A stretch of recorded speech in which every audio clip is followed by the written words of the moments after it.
ভাগবত আচরণ মন্থন আচরণ ব্যবস্থা করো।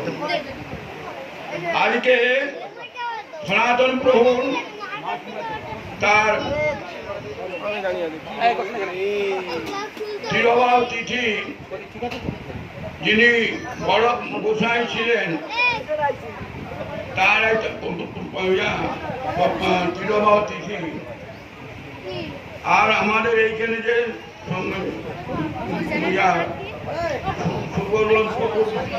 বাবা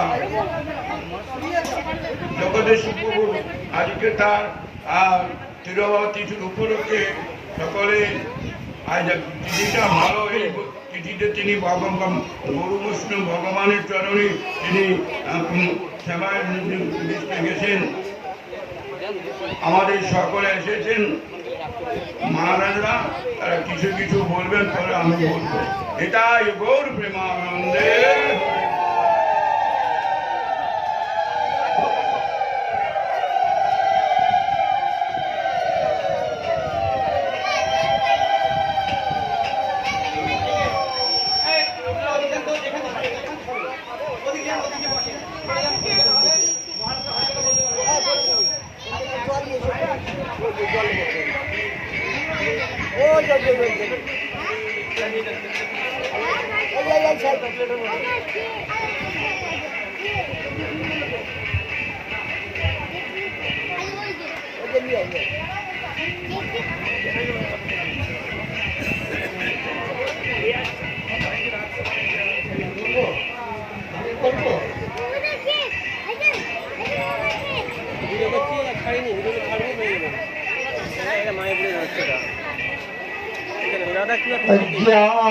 অজ্ঞানতিমিরন্ধস্য জ্ঞানাঞ্জনশলাকয়া চক্ষুরন্মিলিतं येन তস্मै শ্রীগুরবে নমঃ। বাঞ্ছাকল্পতরুভ্যশ্চ কৃপা সিন্ধুভ্যেব চ পতিতানাং পাবনেভ্যো বৈষ্ণবেভ্যো নমো নমঃ। নিত্যানন্দ নমস্তুভ্যং প্রেমানন্দ প্রদায়িনে কলকলমশনাশায় জাহ্নবীপতয়ে নমঃ। শ্রীকৃষ্ণ চৈতন্য প্রভু নিত্যানন্দ শ্রী অদ্বৈত গদাধর শিবাসাদি গৌর ভক্তবৃন্দ। হরে কৃষ্ণ কৃষ্ণ কৃষ্ণ হরে হরে, হরে রাম রাম রাম হরে হরে। সর্বাগ্রে পরমারাধ্য পরমর্চনীয়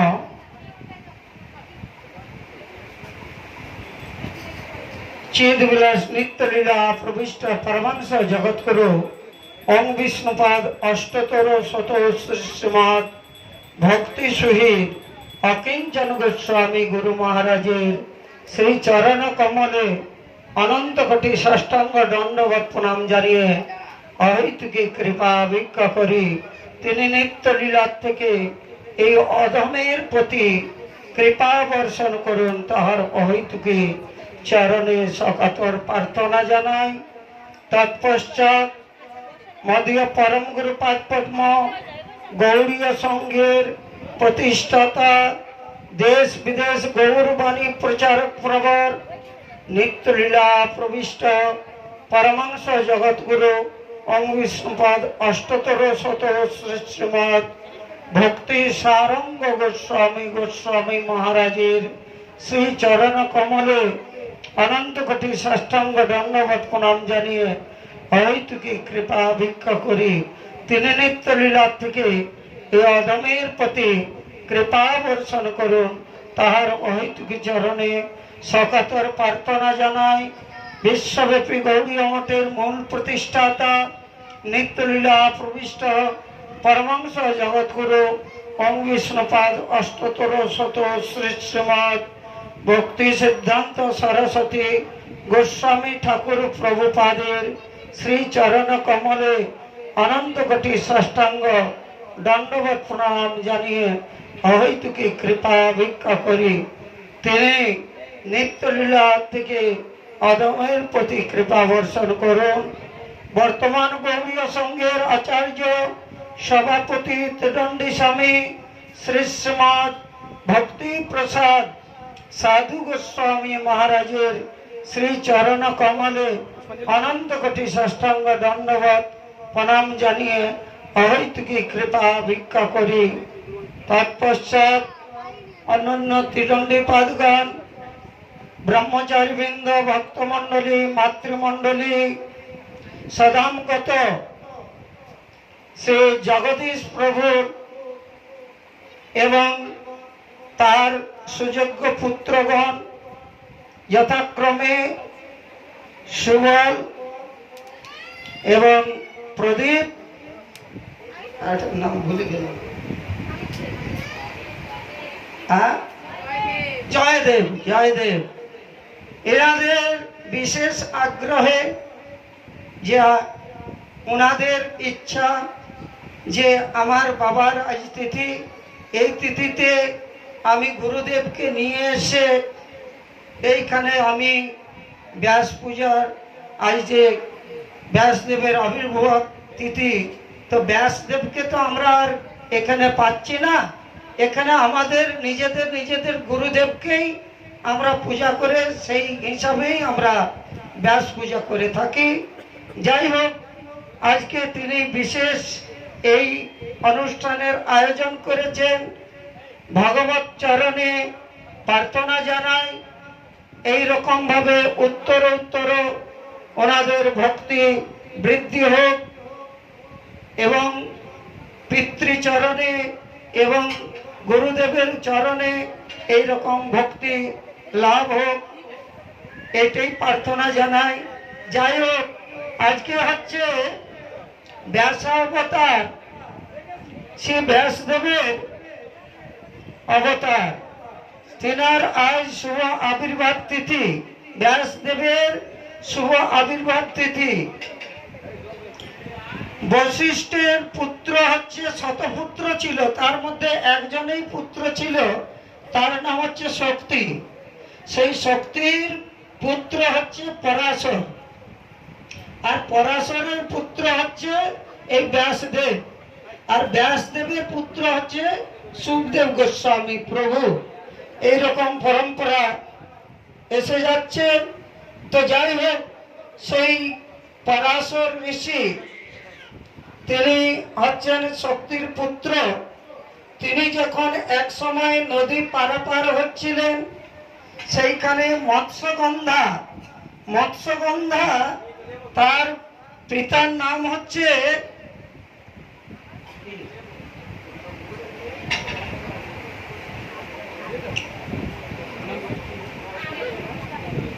সত্যবতী, তার নাম চেদিরাজ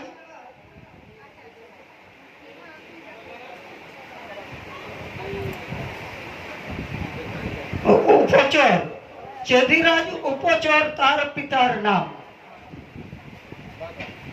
সত্যবতীর পিতার নাম চেদিরাজ।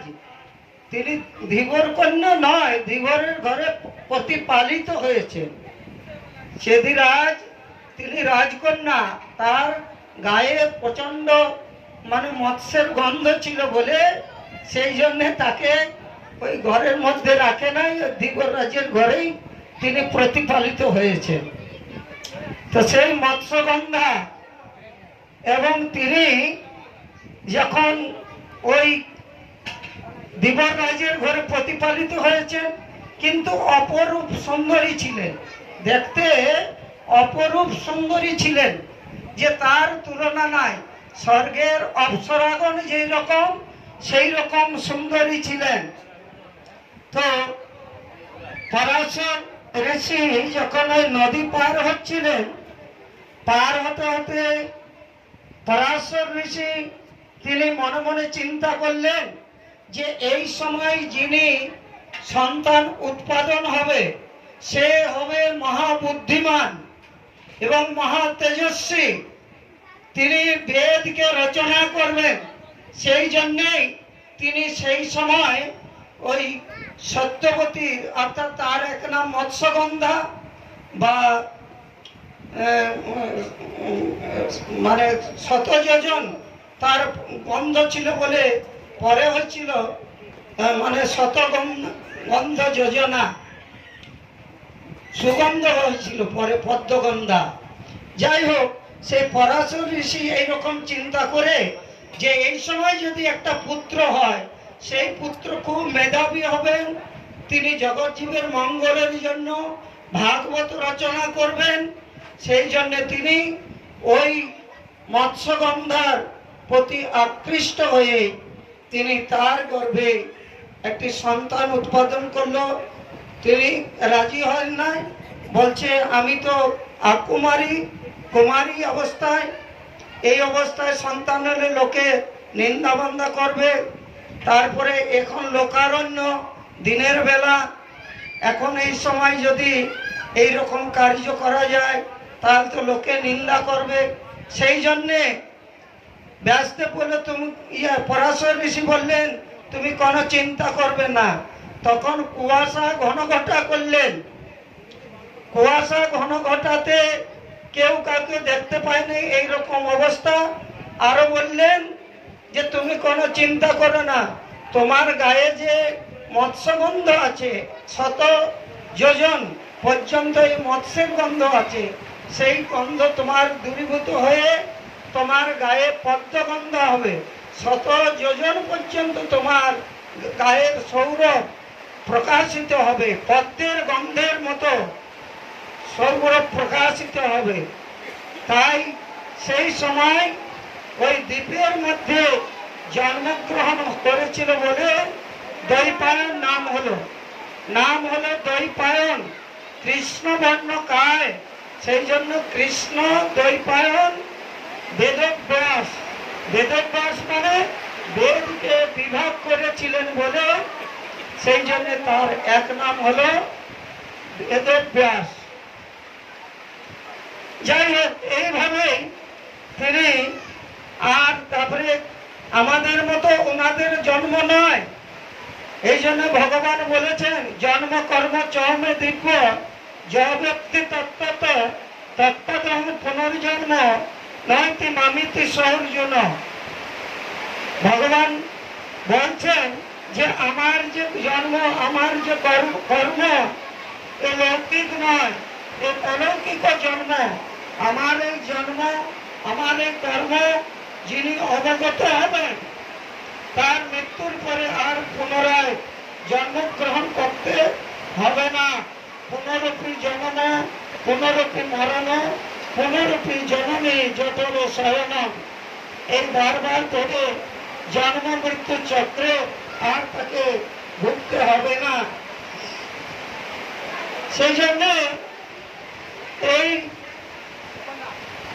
তারে পুত্র, সুযোগ্য পুত্র, তিনি তারে পুত্র সুখদেব গোস্বামী। কিরকম ভাবে হলো, এক সময় পার্বতী নারদ গোস্বামীর ঘটনা বলতে গেলে তো অনেক বড়।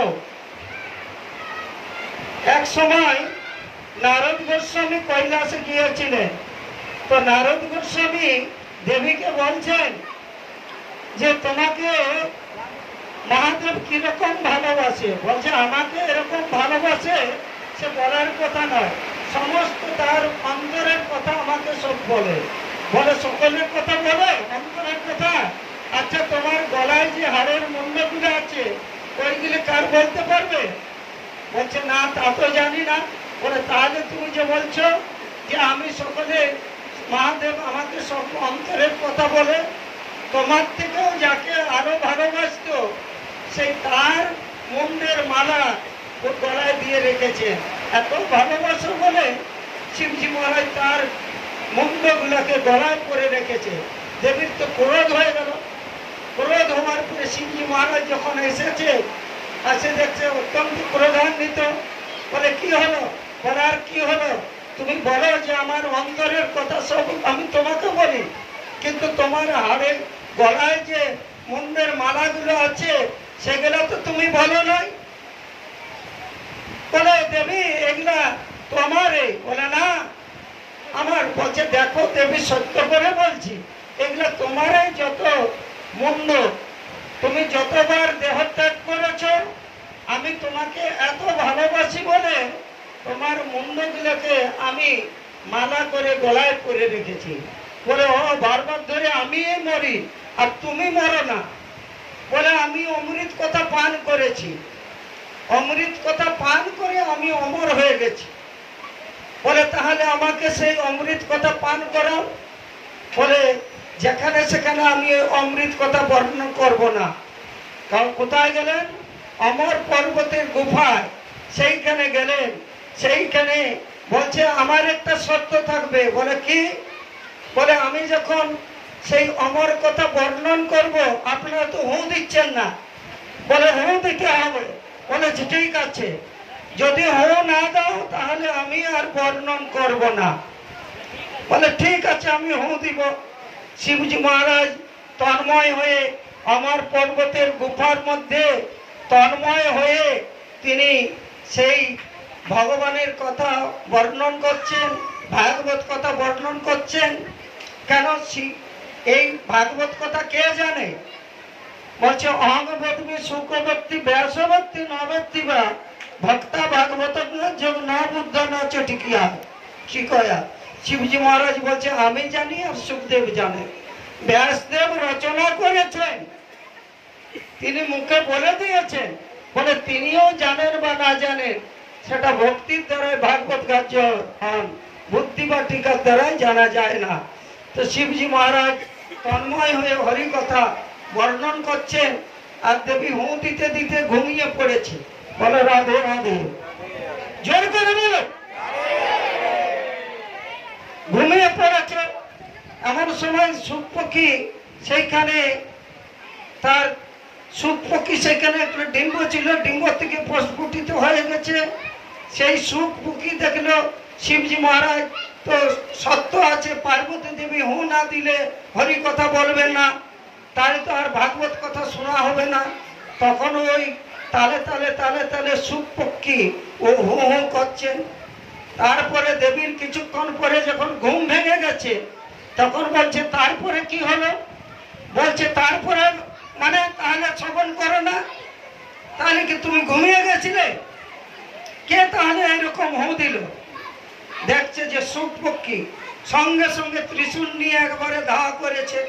কোথাও যেখানে যাচ্ছে সেখানেই শিবজি মহারাজ ত্রিশূল নিয়ে তাড়া করে যাচ্ছেন। যেতে যেতে সেই বদ্রী নারায়ণে, হ্যাঁ, সে ব্যাস গুফা সরস্বতী নদী সেখানে প্রবাহিত হচ্ছে।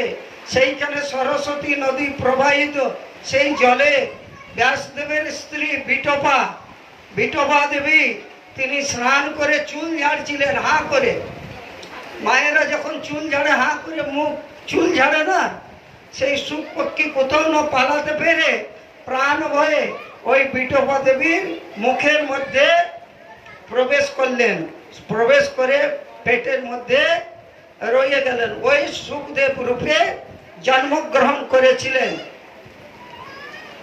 যাই হোক, সেই সুখদেব গোস্বামী, হ্যাঁ, তারপরে তো তিনি জন্মগ্রহণ করে নাড়ি ভুড়িয়ে নিয়েই তিনি চলে যাচ্ছেন। 18 বছর, কেউ বলে বা 16 বছর, যাই হোক মাতৃগর্ভে ছিল। ব্যাসদেব বলছেন পুত্র তুমি ভূমিষ্ঠ হও। বলছে আমি ভূমিষ্ঠ হব না, ভূমিষ্ঠ হলে মায়া আমাকে গ্রাস করবে। বলছে আমি বলছি তোমাকে মায়া গ্রাস করবে না। বলছে না, আমি তোমার কথা বিশ্বাস করি না। কেন? না, তোমার মধ্যেই তো মায়া আছে, তোমার মায়ের কষ্ট হবে বলে, তাহলে আমার মায়ের প্রতি তোমার সম্বন্ধ আছে, সেই জন্যে আমার মায়ের কষ্ট হবে বলে তুমি ভূমিষ্ঠ হতে বলছো, সেই জন্য তোমার মায়া আছে, তোমার কথাতে আমি ভূমিষ্ঠ হব না।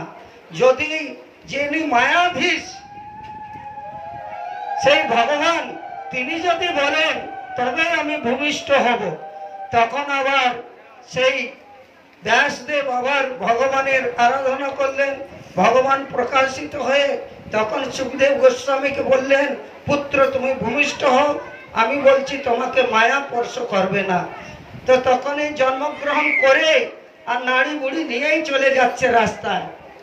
যেতে যেতে যেতে ব্যাসদেব পেছনে পেছনে যাচ্ছে, পুত্র দাঁড়াও দাঁড়াও, পুত্র দাঁড়াও দাঁড়াও করে পেছনে পেছনে যাচ্ছে, কিন্তু ঘুরেও তাকায় না।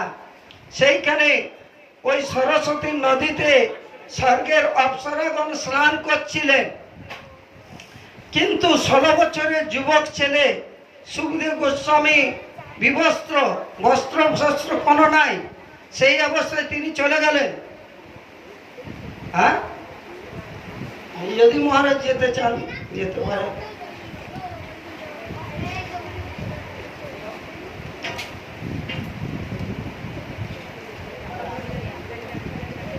তো 16 বছরের যুবক রাস্তায় চলে যাচ্ছেন, তাতে করে স্বর্গের অপ্সরাগণ কাপড় পরিধান করলেন না।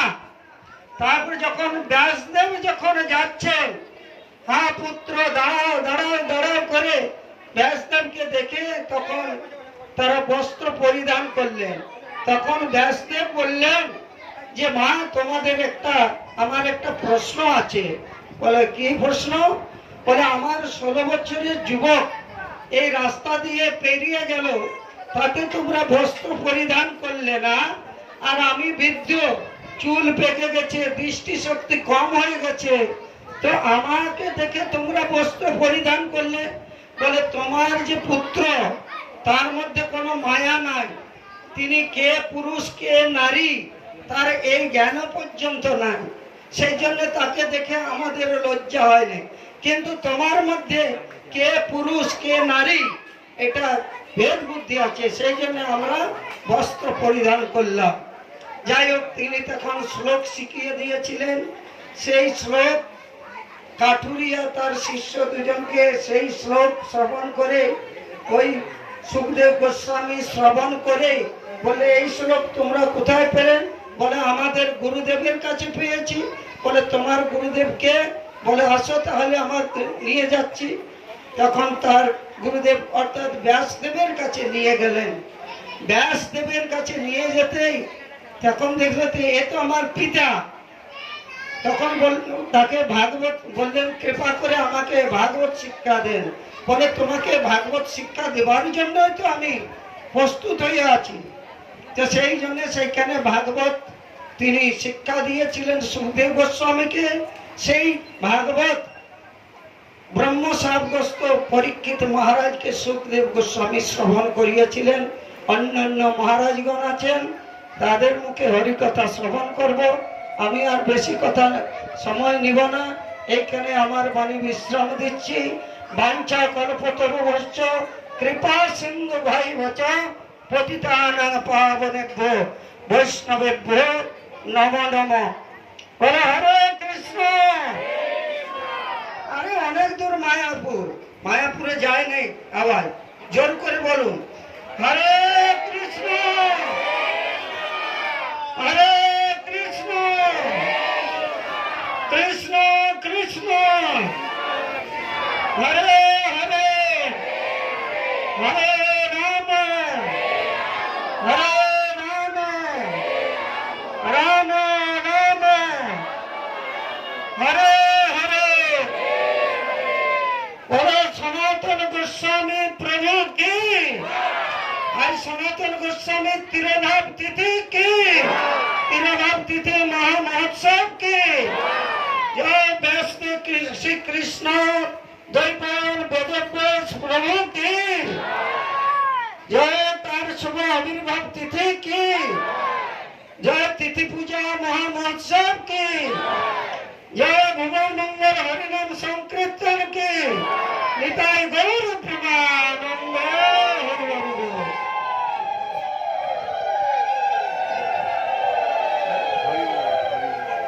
হরে কৃষ্ণ। এখন আমাদের পরম পূজ্যপাদ ভক্তি গৌরব জ্যোতি মহারাজ তিনি কিছু বর্ণন করবেন।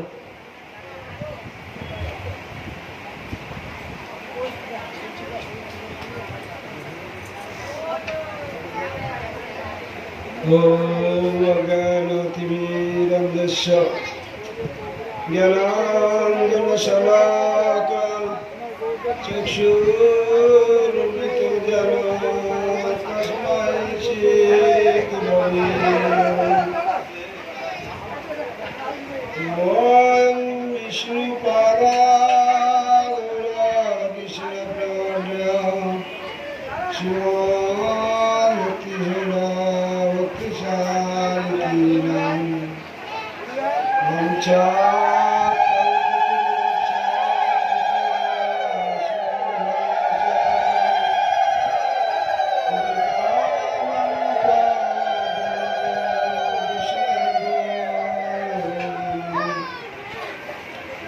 सर्वादि यदि गुरुपात्मनितिल्ला विष्णु भक्ति संज्ञा भक्ति सर्वस्य महाराज दातु चरणे अनंत निगुणांगनिभूषो उपस्थिति गण्य उपाध्यान भक्ति गुणवती सबले चरणे जलवापन कुशल हन मध्य আমরা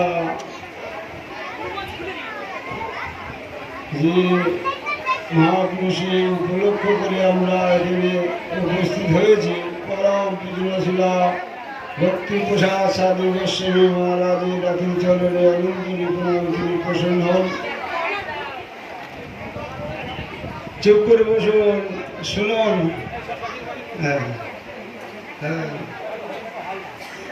শ্রবণ করুন গুরুতত্ত্ব, গুরুদেবের মহিমা শ্রবণ করুন, করলে তো তবে দুদিন ভক্তি রাজে দৃঢ়তা আসবে। আজকে আমরা এখানে উপস্থিত হয়েছি জগদীশ প্রভুর তিরোভাব তিথি উপলক্ষে, ভগবান ব্যাস দেবীর আবির্ভাব তিথি উপলক্ষে এবং সনাতন গোস্বামী তিরোভাব তিথি খুব সুন্দর তিথি। এই তিথি সবসময় হয় না, বছরে একবার করে আসে এবং এইসব মহাপুরুষ এই তিথিতে আমরা কেন পালন করি? তিথি তো আসে, তিথিতে পালন করি কেন? কেন এইসব মহাপুরুষের এই তিথিতে তারা আমাদের বিশেষভাবে আমাদের কী করে, আমাদের আশীর্বাদ করেন। তাদের মহিমা যে শ্রবণ কীর্তন করি তারা বেশি তারা খুশি হয়। এই জন্যে গুরু বৈষ্ণব ভগবানের তিথি আমরা পালন করি। পালন করে তারা বিশেষ করে সন্তুষ্ট হন, তারা আশীর্বাদ করেন। আশীর্বাদ কি আর আমরা যেন ভজনের কৃষ্ণ পাদ পদ্মে পৌঁছে যেতে পারি, শান্তি লাভ করতে পারি। তাই বেদব্যাস এই তিথিতে তিনি আবির্ভূত হয়েছেন। জগৎগুরু তিনি, বেদব্যাস আদিগুরু তিনি। কেন? স্বয়ং ভগবান তিনি আমাদের মধ্যে বদ্ধজীবের কাছে আসেন না। সাক্ষাৎ সরাসরি কি আমাদের কাছে আসেন? আসেন না। কার মধ্যে আমার আসেন? গুরুদেবের মাধ্যমে আসেন। সেই জগৎগুরু, সেই বেদব্যাস, তার মাধ্যমে এসে আমাদের কৃপা করছেন। শাস্ত্রে বলছেন সেই জন্য গুরুদেব সর্বস্ব আরাধনাং সর্বেশাং বিষ্ণু আরাধনাং পরম তস্মা দেবী পরদত্তদিনা সমর্চনম। পার্বতী দেবী জিজ্ঞাসা করছেন, এখন শিবজি মহারাজ সব সময় তন্ময় প্রাপ্ত হয়ে থাকেন, কার চিন্তায় তিনি তন্ময় হয়ে থাকেন? আমরা তো একটা চিন্তা, আমরা তো জড় জগতে স্ত্রী পুত্র কন্যা আত্মীয় স্বজন জগতে এইসব অর্থ করি, এইসব বিষয় সম্পর্কে এইটাই নিয়ে আমরা সবসময় তন্ময় হয়ে থাকি। বিষয়ে পিপাসা আমাদের সবসময় এইটাই আমরা তন্ময় থাকি। কিন্তু শিবজি মহারাজ সবসময় তিনি ওই ভগবানের চিন্তায় মগ্ন হয়ে থাকেন। এই দেখে বলছেন, আপনি কার আরাধনায় সবসময় এরকম? বলে, কেন? আমার যে আপনার প্রভু আছে, আমি জানি যে আপনি শ্রেষ্ঠ, আমি আপনাকে সব কিছু ধ্যান জ্ঞান করি, আপনার থেকে আরও শ্রেষ্ঠ ব্যক্তি আছে। হ্যাঁ আমার প্রভু ভগবান আসবে, তাহলে আজকে থেকে আমি তার ধ্যান করব, তাকে চিন্তা করব। তখন থেকে দেখলো যে সরাসরি কিন্তু ভগবানকে পাওয়া যাবে না। কেন? আমরা যদি তার ভগবানেরকে তার প্রিয়জনকে তার কাছে তাকে সন্তুষ্ট করতে, যেমন এই জগতে আমরা কোনো কাজে কিছু কার্য করতে গেলে সরাসরি কোনো মিনিস্টার কিংবা আমরা এইসব আধিকারিকদের কাছে গেলে তারা করে দেয় না, কাউকে একজন ধরে নিয়ে তার কাছে গেলে তিনি সেই কাজটা সমাধান করবেন। তদ্রূপ ভগবানকে যদি পেতে হলে কাকে দেবতে? গুরুদেবকে পেতে হবে। তাই বলছে আরাধনা সর্বসময় বিষ্ণু আরাধনা, আরাধনার মধ্যে শ্রেষ্ঠ আরাধনা বিষ্ণু, তসমাৎ এই পরে তদীয় আনন্দ সমর্থন, তার থেকে অধিক আরাধনা অধিক সেবা পূজা করতে হবে কার? তার ভক্ত করে ভগবত ভক্ত তার সেবা করতে। সেই ভগবত ভক্তকে পরম পূজ্যশীল ভক্তিপ্রদা সাধু গোস্বামী মহারাজ। কেন? গুরুদেবের আরাধনা করতে হবে। সেই গুরুদেবের আরাধনা করলে তবে ভগবানকে আমরা সন্তুষ্ট করতে পারবো। তাহলে আর আমাদের আর সংশয় কিছুতে সিদ্ধি ভগবতী নেতি সংশয় অচিত না নিঃসংশয় তদ্ভক্ত পরিচয় রত আপনি সিদ্ধি হতে পারে। দেখুন আমরা হরিনাম করছি, খুব হরিবল করছি, গলা ফুলে কত না কি করছি, এটা আমাদের সিদ্ধ হতে পারে না, তো সন্দেহ আছে, সংশয় আছে। কিন্তু তার ভক্ত যদি ভগবান ভক্তের গুরুদেবের যদি আমরা সন্তুষ্ট বিধান করতে পারি, সিদ্ধি অবশ্যই হতে সন্দেহ নেই। শাস্ত্রে বলছে সিদ্ধি ভগবতী নীতি সংশয় নিঃসংভক্ত পরিচালিত। তার ভক্তের যদি সেবা পূজা করা যায়, এই আমরা যে আজকে সেবা পূজা করছি, গুরুদেবের আরাধনা করছি, গুরুদেবের চরণে পুষ্পাঞ্জলি কী জন্য দিচ্ছি? গুরুদেবের পাদ পাদের শ্রদ্ধা ভক্তির যদি আমাদের জন্মায়, আমরা কৃষ্ণ প্রাপ্তি আমাদের অবশ্যই হবে।